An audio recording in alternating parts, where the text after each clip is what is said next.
Hello, my name is Vidya Muthakumar. My name is Ashley Hall. My name is Danvin Sarla. I'm Lucas Quesada. Who is qualified for the heart? What is a heart transplant? Well, a heart transplant is a surgical procedure that replaces a faulty or damaged heart with a healthy donor. The heart is only viable for 4 to 6 hours. Meet Dr. Preston Burke. He's our chief cardiothoracic surgeon at Seattle Grace. Now, 3 things you must know about him are he's very experienced, and he's also very famous among the ladies, and he has a 100% success rate.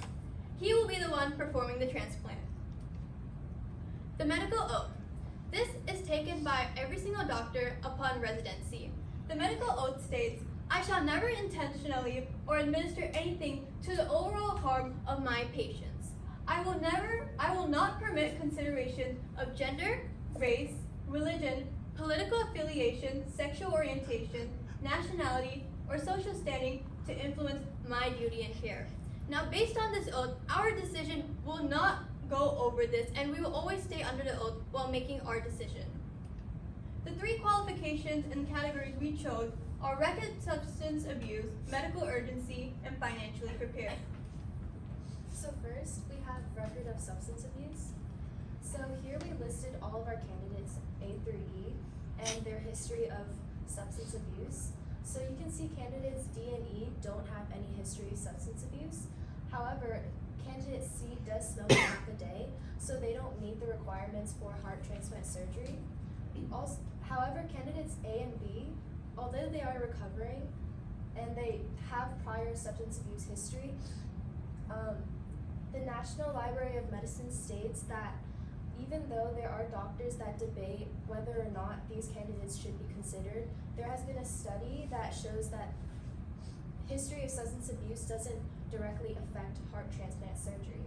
So here's a graph that shows a case study by the same association. So they took 189 recipients, and 47 of them did have a history of substance abuse, while the other 142 did not.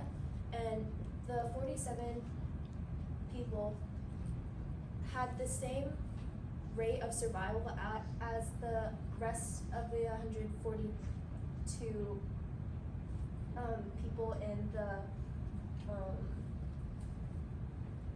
the case study.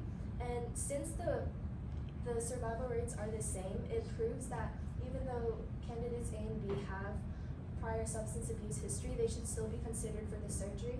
However, overall, candidates D and E still meet the requirements the best under this category, but candidates A and B should still be considered. The next category we chose was medical urgency. According to the United Network of Organ Sharing, it states the most medically urgent candidates are considered first, following by less urgent candidates who are a good match to the donor. Candidate A has heart trouble, so they are pretty urgent. Next, moving on, candidate B. They are in a nursing home and have been in a violent car crash, but it doesn't necessarily say if they have any heart problems currently right now. Candidate C has irregular heartbeat, which indicates that they do have heart trouble, but isn't necessarily experiencing much, but they are considered still. And then candidate D, relatively good health. So technically they aren't medically urgent at all because they are in good health. While candidate E is suffering from chest pain and has very severe heart issues, so it shows that they are also medically urgent. So based on this, we can see that candidate A, C, and E are qualified in the medically urgent category. Financially prepared. Heart transplant surgery is extremely expensive and can cost on average to over $1 million. Just from pre-transplant medical needs, which takes around 30 days, it's around $50K. And this is just the first part. Organ procurement is another $130K. Hospital admissions are almost another $1 million. Physicians cost for transplant another $100K. Post-transplant medical care needs $270K. Immunosuppressant medications can cost anywhere from $39,000 all the way to $50K annually. Candidate A is covered through covered through insurance, which pays for a percentage of the surgery.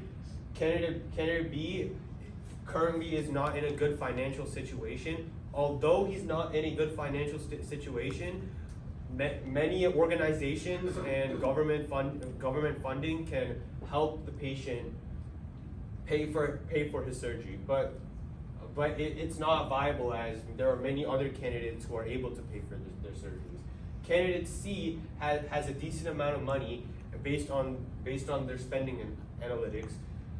Candidate D is in the upper class and is financially well, and candidate E does not have any insurance. Candidate A, C, and D are the most viable and most financially prepared for their heart transplants. The candidate that gets to have a second chance in life is candidate A. We chose that because candidate A was the only individual who qualified for all the categories. Substance abuse, because she went into 14 months of sobriety, and she must abstain for alcohol for at least 6 months, so she is 2.3 times better. Medical urgency, because she has heart trouble, so she needs the heart to survive.